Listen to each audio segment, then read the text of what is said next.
To get started, I first want to introduce David Ferranti. Where's David? There he is. As I think almost all of you know, David is our founder and our first CEO, and now our board chair and one of our distinguished senior fellows. He's going to play the MC role today. But up first, we have a very special treat. We're going to have a dialogue between David and Dr. Ngozi Okonjo-Iweala, and I'm going to invite them both up to the stage now.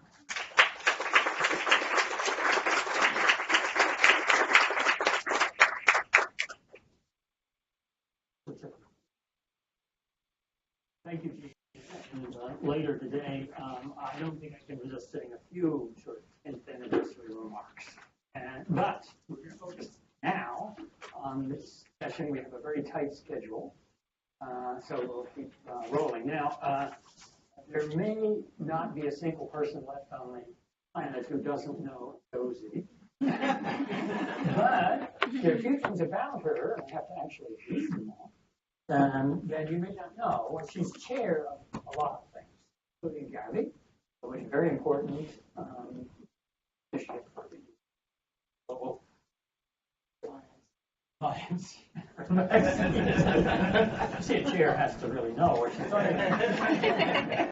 Several other things. But the fun part is that she is a Fortune named her one of the 50 greatest world leaders.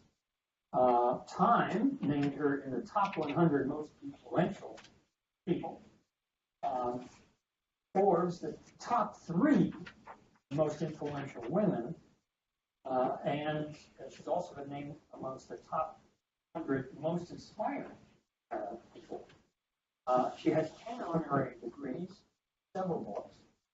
All of that compared to her greatest accomplishment.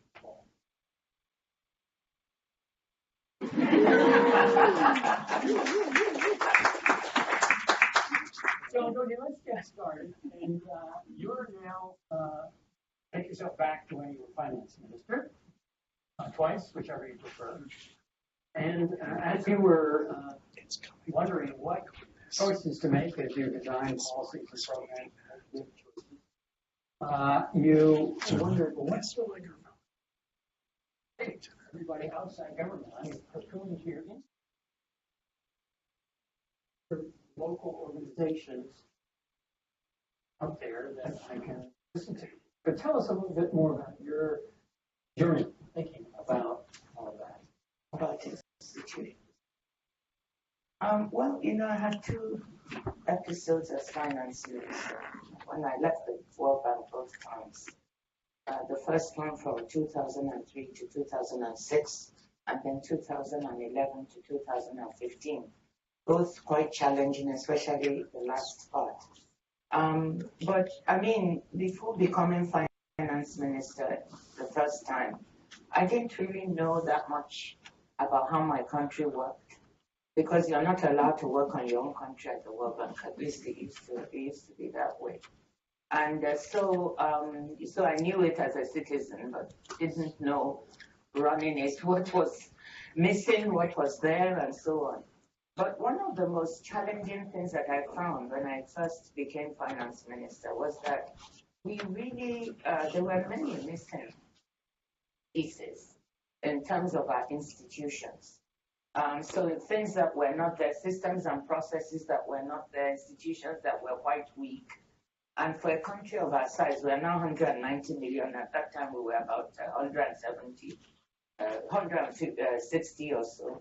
I was surprised. So how were we going to run the country's finances without the appropriate systems and processes in place? That, at the World Bank, I had been busy advising other countries that they needed these, and then I came home and found we didn't have them. So that was the first thing that struck me. The second was that although Nigeria is a very vibrant country, and that's why I tell people that my country is probably one of the most interesting in the world. It's one of the most difficult, chaotic, and everything you can say, but it's also immensely interesting, and that's why I love it. But, institutions outside were also missing. We had no opinion polling outside government. We have lots of civil society organizations, but no really big, strong ones that we're exercising the kind of oversight over government activities that you would wish. We have no opinion polling within the country, so you don't have any way of knowing what people would walk up and say when I was financing it. Oh, people hate this policy of government you're doing. They hate privatization, or they hate this. And I would say, well, on what basis? Or when they said, oh, this is a wonderful thing you've done, I'll say, on what basis? I can't really be sure. It might be your individual opinion. And those are some critical aspects, I think, of governing a country that are missing locally and which I feel we need to have in place. It is not right that when we have an opinion poll, it is Gallup or Pew or some other institution that they're welcome. But I'm saying, why don't we have our own? Why don't we have strong think tanks, that can also produce opinions and guidance and evidence-based policy that, help the government craft evidence-based policies that can help us run our countries. So those were some of the challenges. And you not only thought about it, but you did something about it. You helped to create two organizations. Tell us a little bit about them and some of the challenges that you and they faced. Well, I couldn't have created them without you, David, so I have to truth in advertising. Because I faced these challenges, first within government, I'll just give a quick example of what we did. And some people who've either read my books, I wrote 2 books out of these experiences, or have listened to me before, know a bit. But within government, one of the first things that I found challenging was the inability, we didn't have a technology platform or an electronic payment system within government with which we could manage government finances. And that was just not acceptable.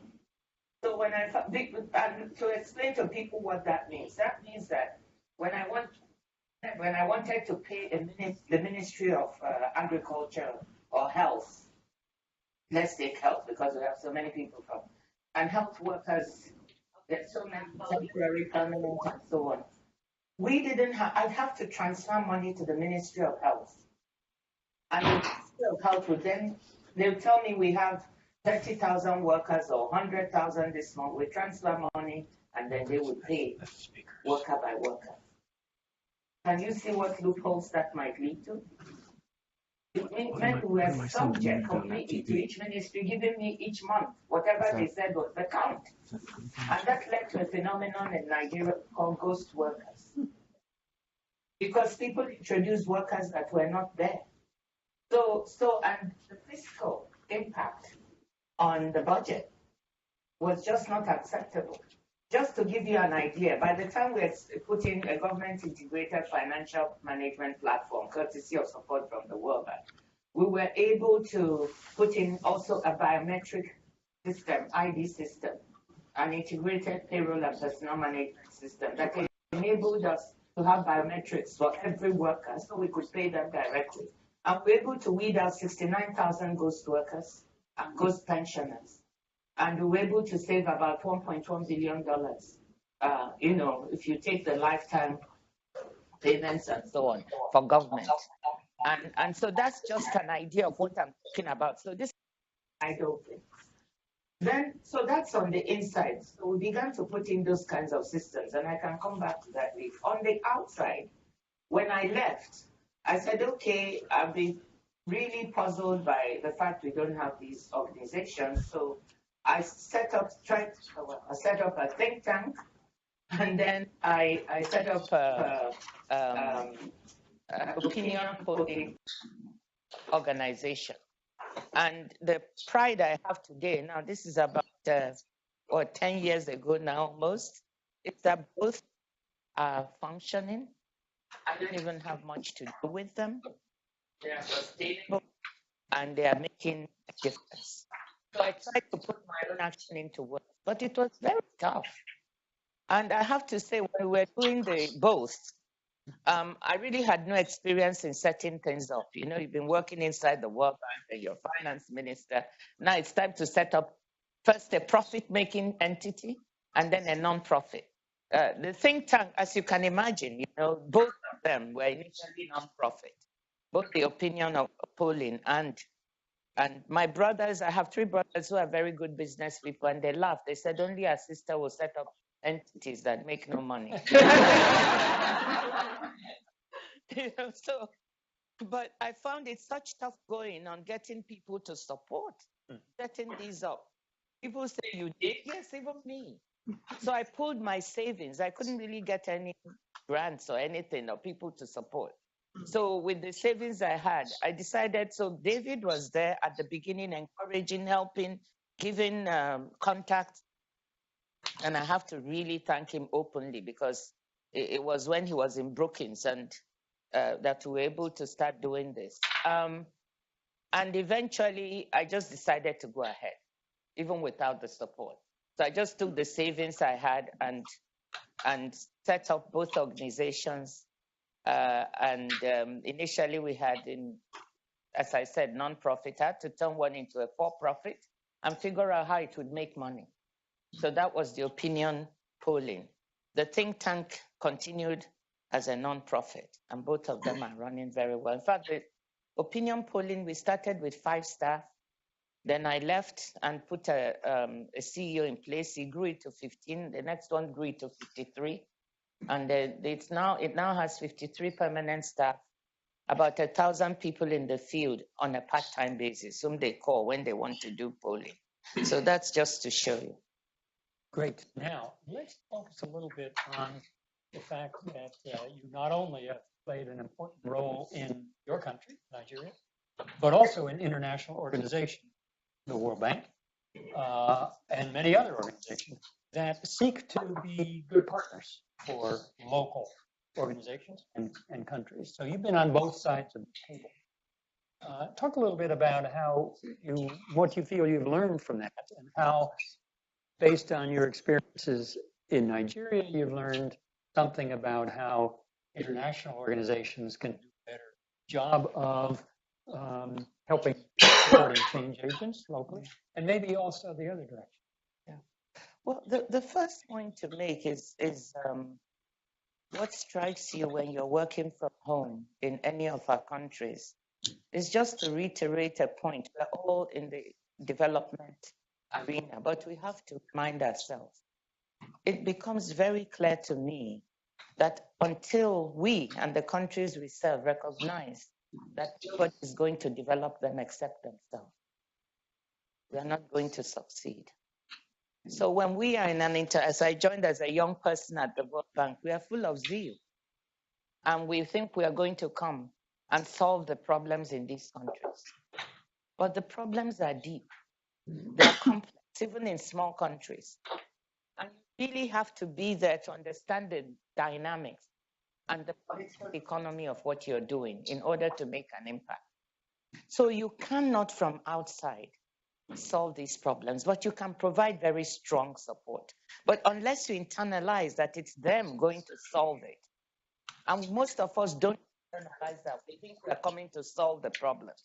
So that's the first point I want that I myself learned. Remember, I came from the World Bank, and you come with this zeal. The second is once you internalize that, the first thing is country ownership, which we are all sold on. So I'm talking to the converted. We all believe in it. But the second part is you need partners, meaning you need local institutions. And it's not individuals.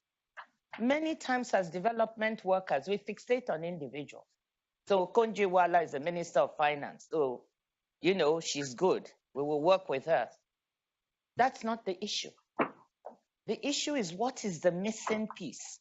Because I will repeat what I say in every forum that I go to. The difference between developed and developing countries, and this is nothing new, institutional economics has been around for, whatever length of time. But the difference between us is we lack the institutions, the systems and processes that are strong to carry on development. So that's the first piece of the puzzle. So from an international institution's perspective, you have to ask yourself two questions. What am I trying to solve? Are the institutions on the other side there and firm to work with beyond the individuals? The individuals are important. I'm not saying they are not. But behind them, what is there? If they disappear tomorrow, what will I work with? And I think the discipline of asking these questions is really not there from the international organizations. And therefore, we don't invest enough in setting up those local institutions. We don't. That's the truth of the matter.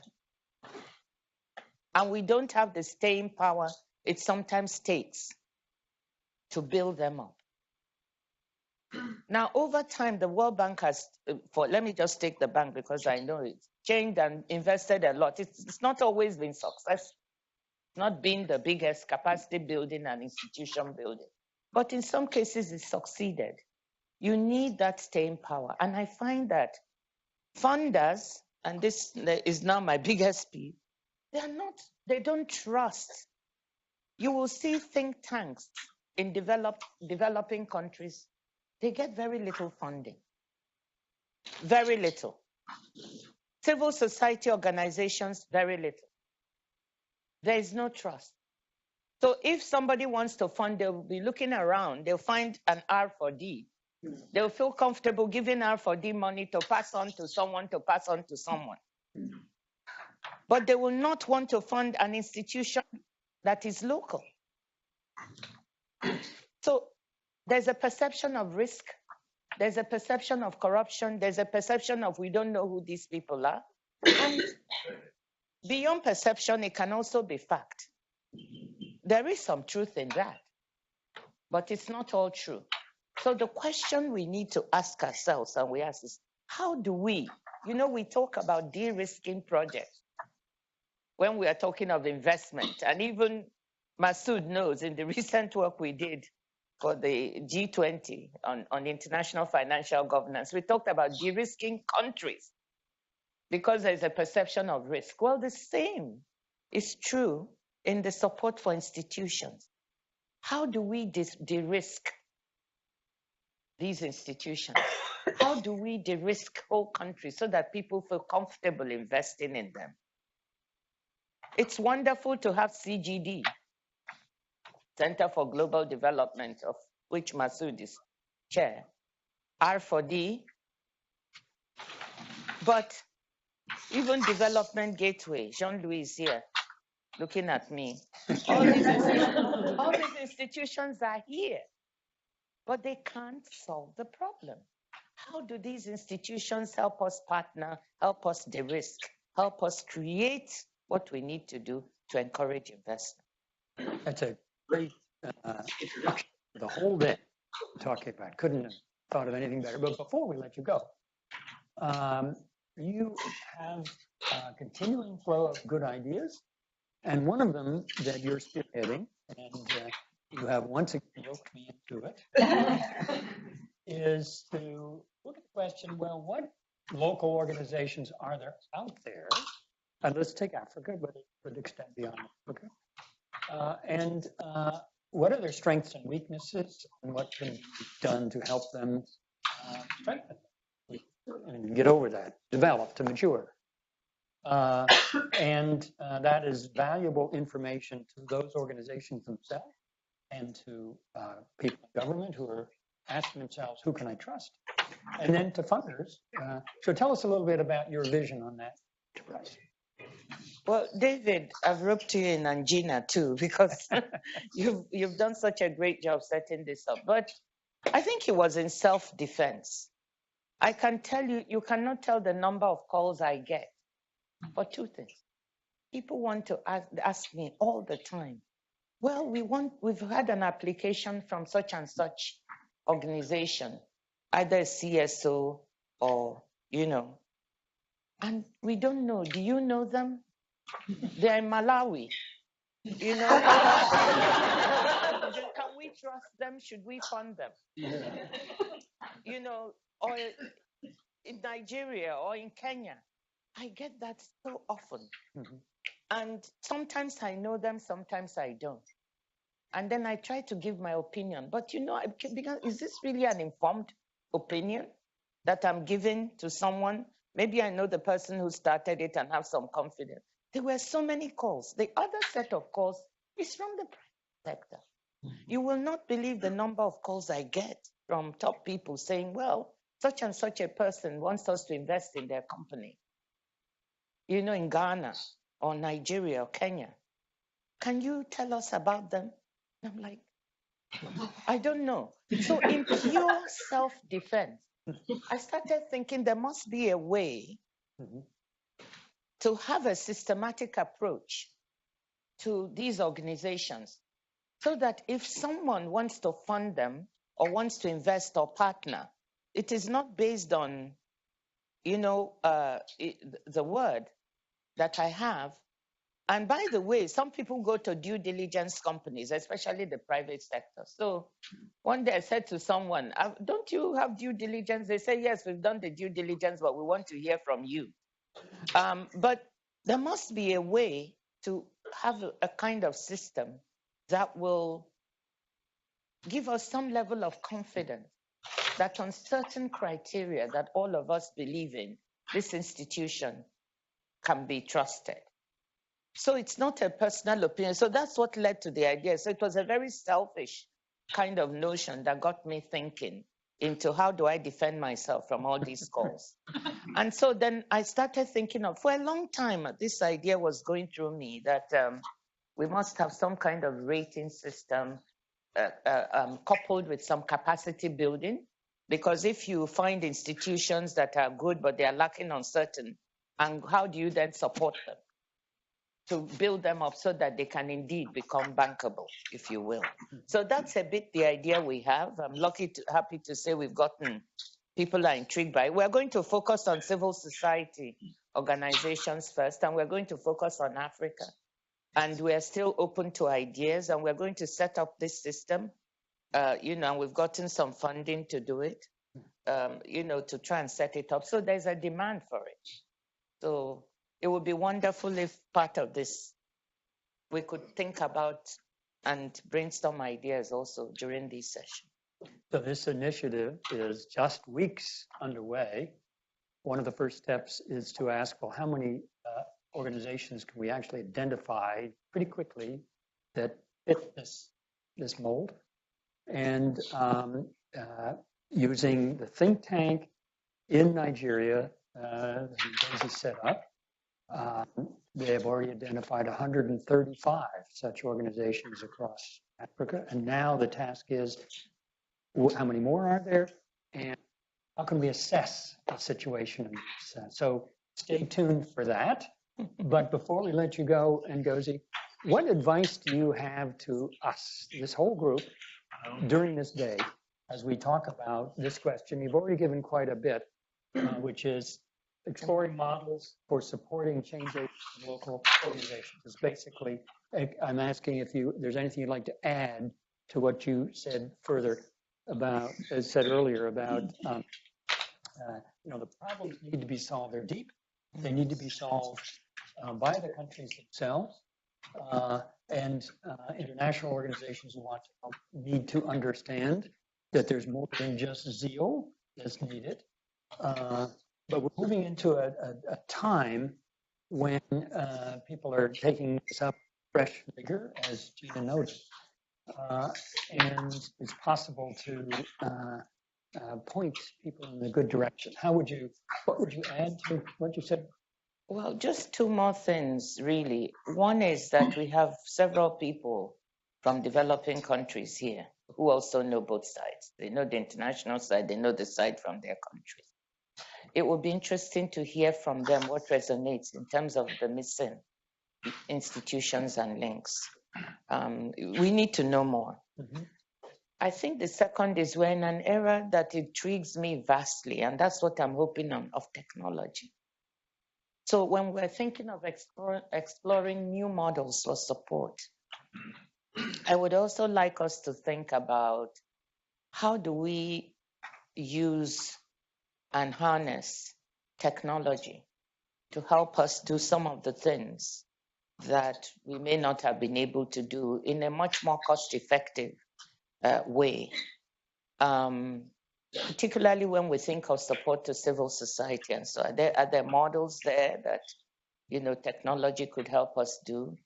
When we think of issues that, let's say, the Development Gateway deals with in terms of their models for fighting corruption, for instance, is blockchain. How do we pull in technology? Let me leave it there. I have some ideas, but let's see what comes up. Well, thank you, Ngozi. We could have several hours with Ngozi and still not have gotten all the thoughts that could help us with our discussions, but we do have a pretty active agenda, pretty full agenda today. I know people would like to ask questions, but can I tell you one thing bothering me? Yeah, I haven't quoted one single number in whatever I've said today. Yes. That's strange. All these numbers about what percentage of our budget or international development assistance is spent on institution building. I just realized I gave a whole talk. I didn't say one single number. Very good. You also in previous session, I looked out at the audience and said, "Do you know what the best?" Want to tell that? Oh yeah, no, it's a book of numbers. I should have brought it. It's a book of numbers. Yeah, that's the book when we started publishing the revenue of local and state and federal government in the newspapers. Then it was so popular, we compiled it in a book. And the book had nothing. It was just the numbers, local government. And it was the best-selling book. Boring bestseller in the country. And Ngozi has written other fascinating books as well, which if we had more time, we could talk about. But join me now in thanking Ngozi for a terrific start to our discussion.